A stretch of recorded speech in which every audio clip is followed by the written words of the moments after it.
8.2 is compound interest, and we're talking about the future value of your money. Some terminology. Principal, that is the sum of money that is invested, deposited, or borrowed. So the principal is the original amount of money. Whatever you're doing with that money, that's the principal. Simple interest is the interest that you just get on the principal. So whatever your original amount of money was, the interest that you just make on that is called simple interest. But today we're going to talk about compound interest. Compound interest is when you're earning interest on your interest. So you've made some interest on your principal, then the next time around you're going to get interest on your principal and on the interest you already earned. I'll make that more clear as we go along here. Future value is the final value. You can kind of think of it that way. It's the end amount. So we had Sonia who invested $1,000 into a Canada savings bond. It paid 5% annual, that means in a year, simple interest. After 10 years, her final amount was $1,500, right? She got $1,000. That was her original amount, her principal. Then her interest rate was 5% and times 10 for 10 years. So that gives you 500. She earned 500 in interest. That gave her a total amount of 1,500. But we also have Juan who has a very similar situation. He invests $1,000 into Canada savings bond. It pays 5% annual interest, but this bond has compound interest, right? Sonia's just had simple interest. After 10 years, how will his balance be different from Sonia's? So that's what we're going to talk about today, the difference between what is compounding your money. So you should have printed out the handout for today and you have this chart. We're going to fill this in together. We start off with year one. He's got $1,000, so it's been in there for a year. He got 5%. 5% of 1,000 is 50. So at the end of the year, he's got $1,050. So that's at the end of his first year. Compounding interest means this number comes over here. This is your new principal. So at the beginning of his second year, he has 1,050. His principal is not just what he originally put in, which is the 1,000. His principal now includes another $50. So he has a new principal. So the interest on that, he's getting 5% on his new principal, and that's $5,250. So he's made more interest this year than he did last year because he had a higher principal at the beginning of the year. So at the end of the year, this year, he's got a few dollars more than if he had just had simple interest. If he had simple interest, he'd just get $50 every year. He would just get whatever he originally put in, he would just get the interest on that only. So he's getting interest on his interest. That's what's happening here. That's what compounding is. So we take this amount that he had at the end of his second year, we start off his third year like that.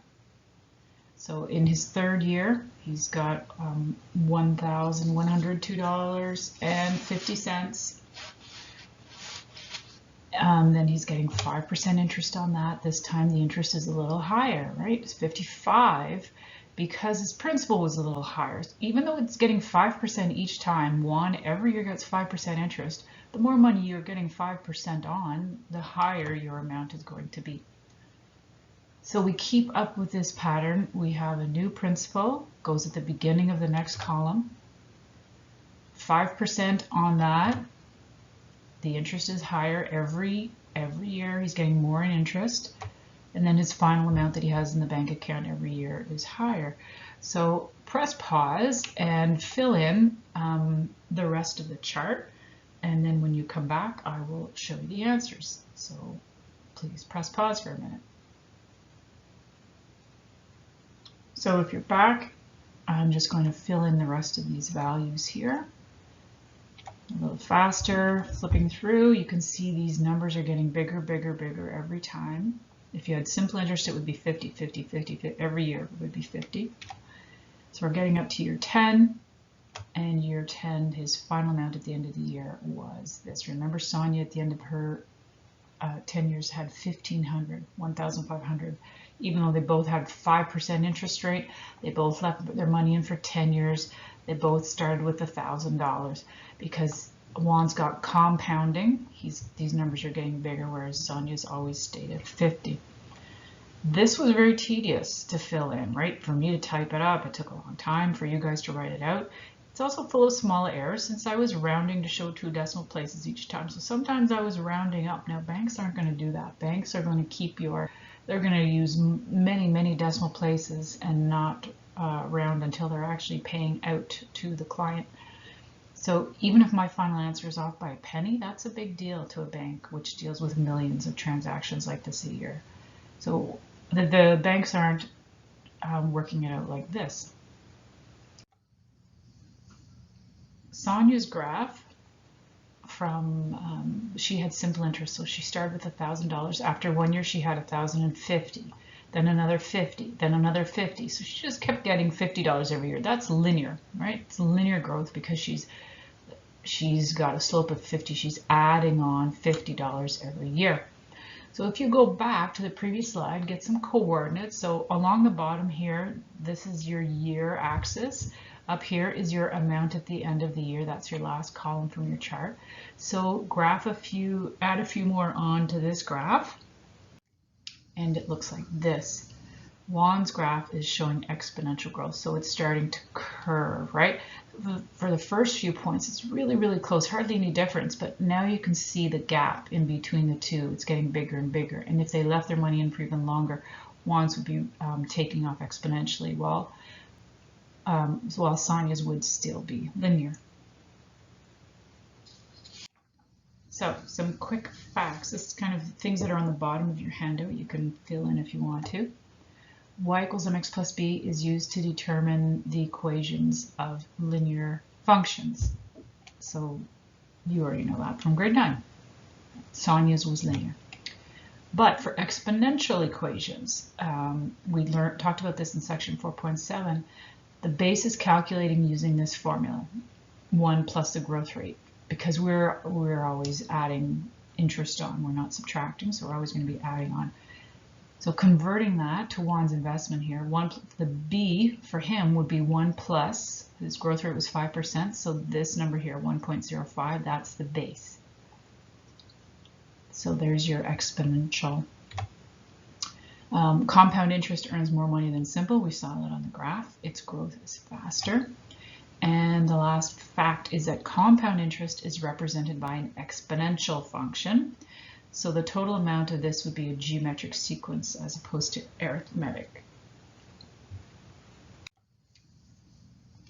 Instead of using this formula, which is very, functions, this is our pure math formula in the branch of mathematics that is finance, they use this formula. So we're going to be using this formula here. It's the same thing because remember the base is just 1 plus the interest rate. So it's all the same. They just changed the letters. X changed to N.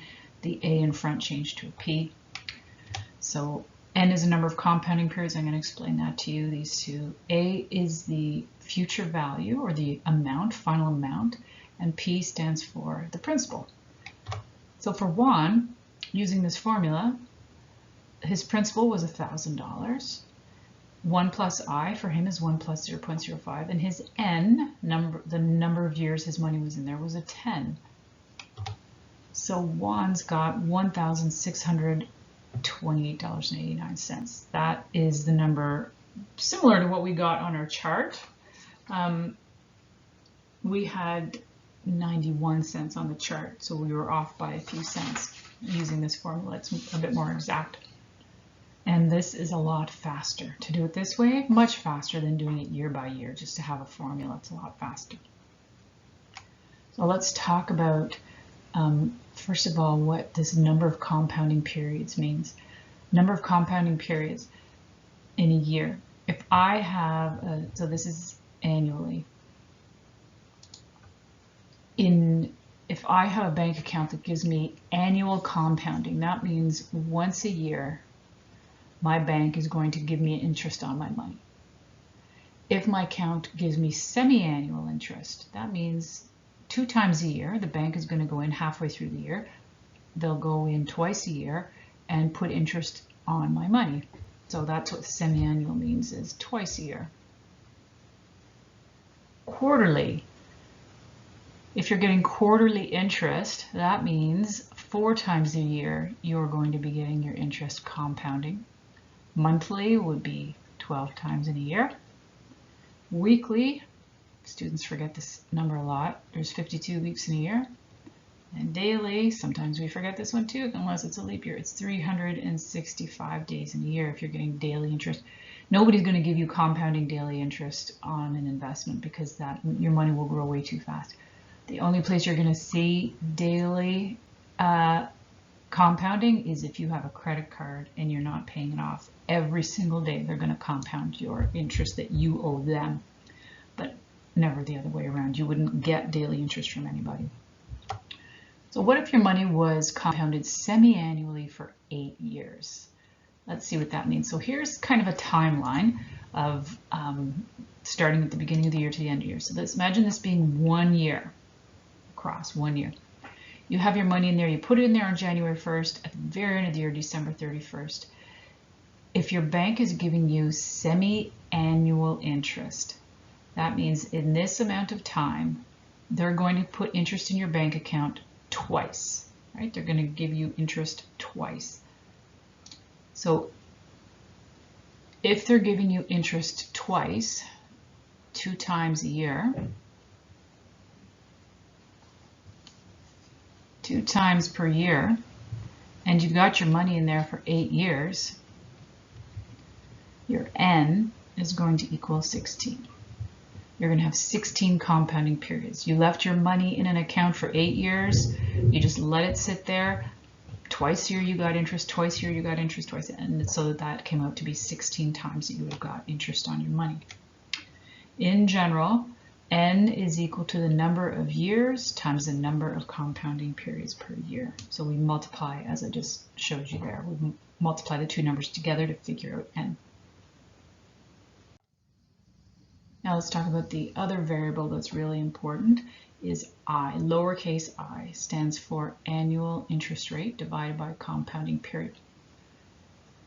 All right, let's look at the first one. If our annual interest rate is 12%, you're leaving your money in your investment account for 6 years and your bank is giving you quarterly compounding. Okay. First of all, N. That's one we just talked about on the previous slide.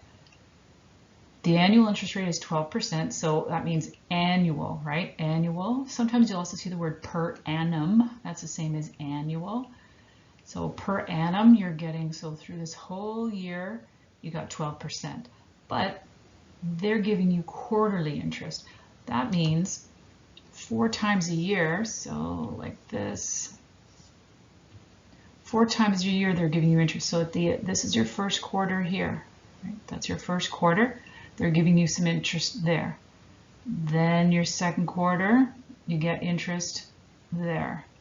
Then your third quarter, interest, and then one more quarter. So we've taken your year and divided it up into 4 compounding periods. So that's 4 compounding periods per year. But your money was in the bank for 6 years. So look back to the formula previously. The formula is you take the number of years and you multiply it by how many times per year. So that's 4. So this case would be 24. You would have 24 compounding periods in a year. Now the next part is I, the interest rate per compounding period. So your interest rate is 12% per annual. That means for the year. So over the entire year, you're getting 12% for the whole year. But they're not going to give you that 12% at the end of the year, December 31st. That would be annual. They're giving you 12% quarterly. So that means you're getting some of your interest rate here, a percentage here. You're getting some of your interest rate here, some of it in this quarter, and some of it in this quarter. And it has to total 12%. So how much are you getting in each quarter? It has to divide evenly. So we take 12%. I'm going to write that as 0.12, 12%, and we divide it by 4. That gives us 3%. So you're getting each of these quarters, you're going to get 3%, 3%, 3%, 3%, or as a decimal, 0.03. Okay, let's try the next one. The next one is 3% for 4 years semi-annually. Okay. Semi-annually means 2 times in a year. So 2 times in a year, how many times is the bank giving us money? They're giving us money twice a year for 4 years. Twice a year for 4 years, so 8 times. There's 8 compounding periods. 8 compounding periods. Compounding. And how much interest are you getting? Each of those 8 times, how much of this 3% are you getting? So over 1 year, they're taking your 3%, and they're giving you 3% semi-annually. So that means you're getting 1.5% each half of the year, and then they'll do that for 4 years. So the way we calculate that, if I'm writing it out, you can write out, if you want, 3% divided by 2, which is 1.5, but for our formula we have to have that written as, so this is a percent, so I have to write that as a decimal, 0.015. That will be my I. Last one is 6.5% for 3 years annually. Annually is easy. You don't have to divide it up. If it's annually, it means you're getting 6.5% once a year. You're not getting it chopped up into smaller parts or anything like that. So you're getting your 6.5%. I'm going to write it like this, 0.065. You're getting your 6.5%. You can just leave it like that. If you want to, you could divide it by 1. But you don't need to do that, right? So it's just 0.65 is your I value. How many times per year are they giving you money? They're giving you money for 3 years, but just once a year, so 3 times. So that's a summary of how we calculate I and M. Example 1. Natalie has $18,000 to invest at 8% per annum. That's that /A that you see there. That means annually for 4 years. Annually for 4 years. That's supposed to say annually. Determine the value of the investment after 4 years if the interest is compounded in all these different ways. So she's got this much money, $18,000. That's how much, that's not changing. That's how much she has. She's being offered 8%. She knows she's going to put her money away for 4 years. But what she has to decide is which bank account is better, semi-annual, quarterly, or monthly. So let's start with our formula. A equals P, so you've got to memorize this formula, 1 plus I to the power of N.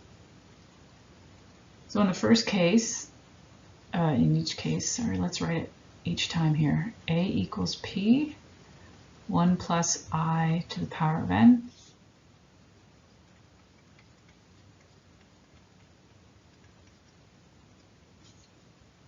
So in every case, our principal is 18,000. In each case, that's what the principal is.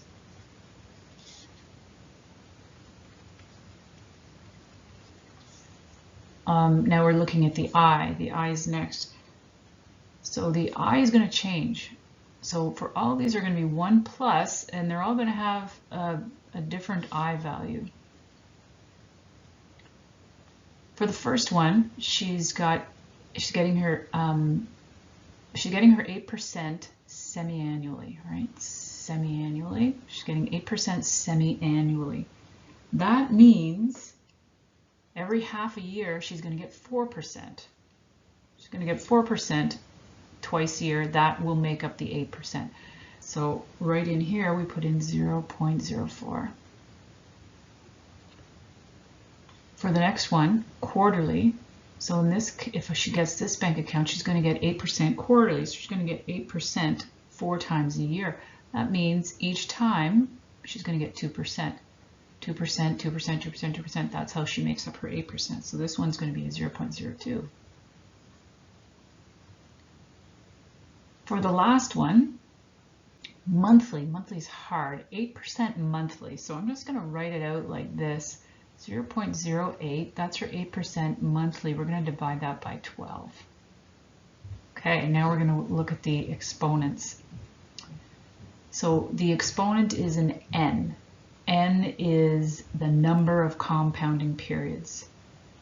In the first case, Natalie's money, so they're all 4 years. This is right. They're all 4 years. But in the first case, she's getting her money semi-annually for 4 years. That means twice a year for 4 years. In this case, n would be 8. The next case is quarterly for 4 years. Quarterly for 4 years. Quarterly for 4 years means you're going to take quarterly is 4 times 4 years. You get a 16 here. This is your n. Monthly. The n value for monthly, so she's got her money in her investment account for 4 years, and she's going to get money every month, 12 times a year. So n here is 48. So you're going to get out your calculators. When you have to follow BEDMAS, you have to do this first. Okay, so we have to change colors here.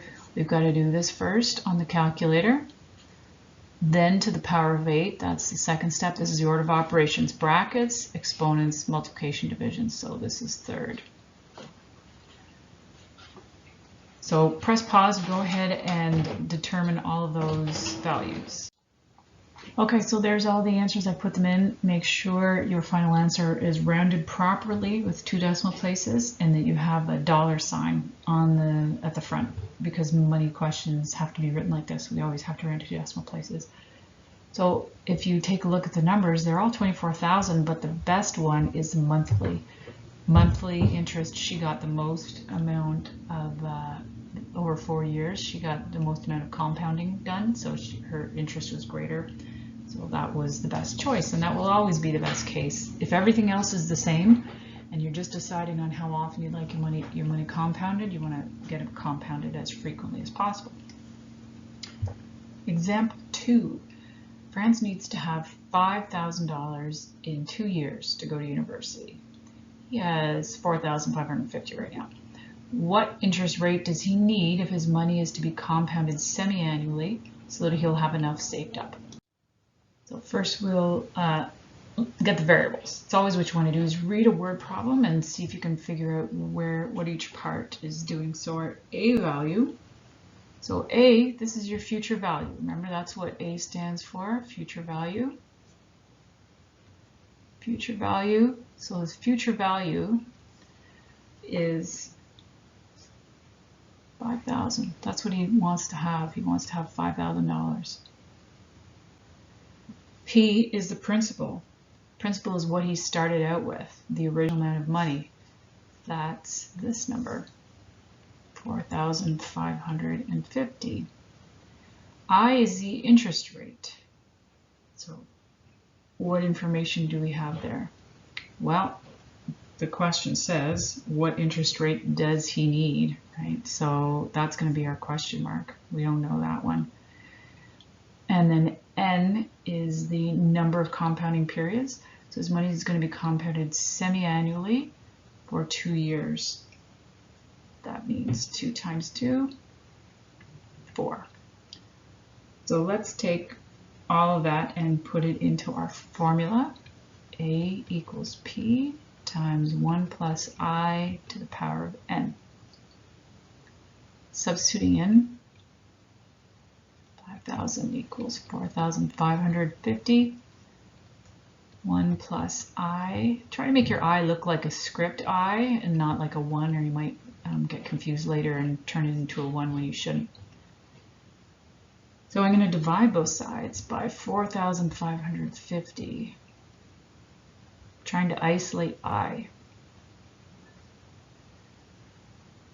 That's giving me 1.0, just write a few decimal places here, 0.989. And that's equal to 1 plus I to the power of 4. So we're trying to isolate I. How do we isolate I? How do I get rid of the exponent? I can't subtract 1 yet because the 1 is included in the brackets, so I have to get rid of the 4. So I'm going to have to take the 4th root. So 4th root, I've got to take the 4th root of this side. That will cancel out these. And then I've got to take the 4th root of the left side here. So get out your calculators.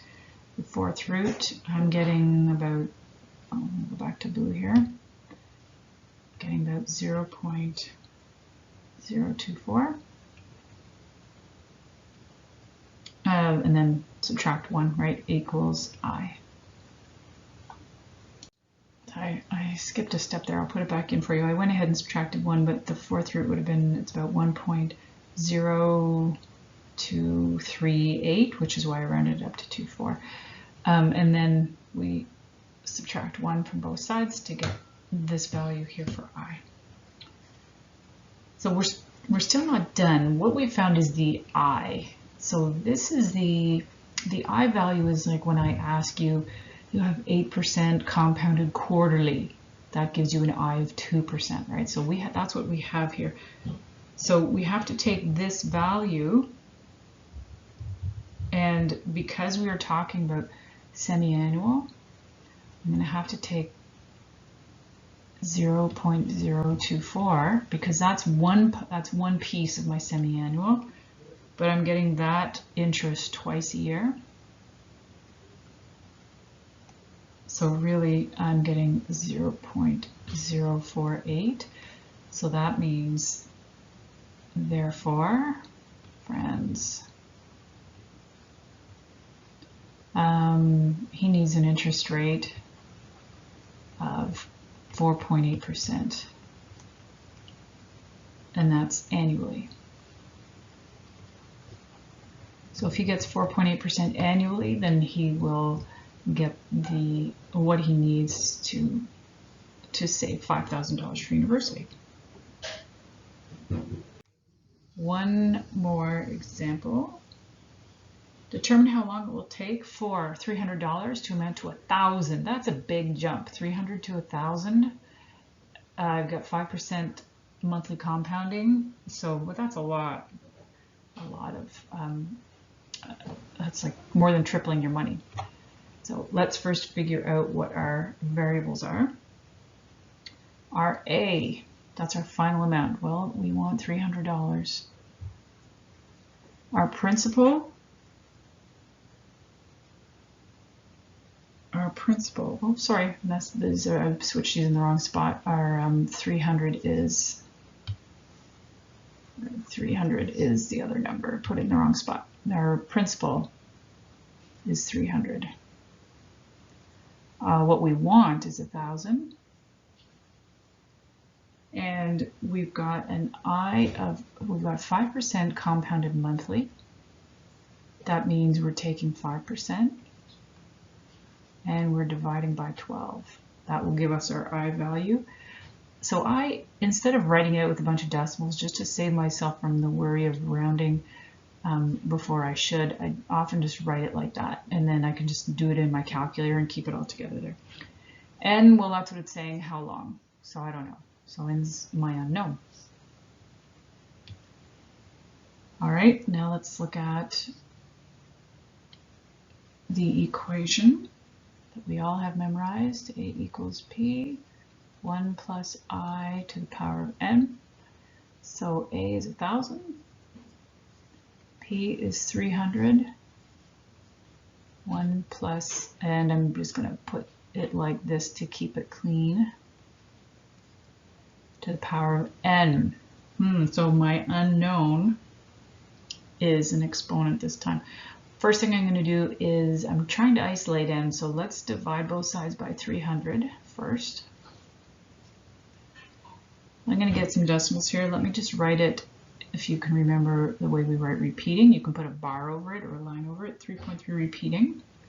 And on this side, so these 300s are gone, I'm going to add these, what I have in my brackets up, and I get 1.0041, and then my 6 is repeating, and that's to the power of n. So I can do guess and check here and put in 1.00416 to the power of 2, 1.0 to the power of 10. I can keep trying to guess and check with n to figure out what n is by just subbing in different numbers. However, whoops, oh, I already had that typed up. I'm going to use a change of base formula for logs, if you remember that. So look at the format that I gave you here, and we're going to try and match it up. This is how we're going to learn in grade 12 more about the logarithmic function, but for now we're just going to use this formula. If we want to, you can do guess and check. So I'm going to use the change of base formula to write log.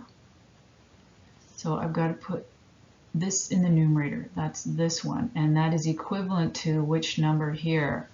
The one without the exponents, equivalent to this one. So log of 3.3 repeating over log of, remember b goes on the bottom, b goes on the bottom, b is the base.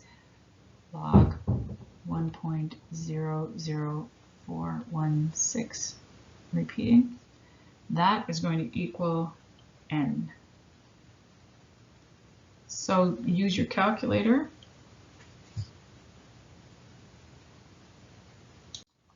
If we round to one decimal place, we get 289.6 is n. So what does that mean? That means, so n was, remember this was monthly, so that means 289.6 months. 200, we're going to round up because we can't round down, and we have to round up. 289, so it means 289 months. But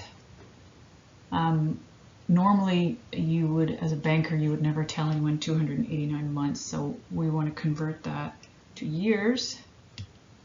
So 289 months is about, therefore, it will take approximately 24 years. So that's a long time, of course, because you're looking at going from $300 to $1,000. That is a significant increase in money. It'll take about 24 years. And to check your answer, you can always take the answer that you got and sub it back in to see if it works. Your homework is listed at the bottom of your handout. That's the end of the lesson. Good work, guys.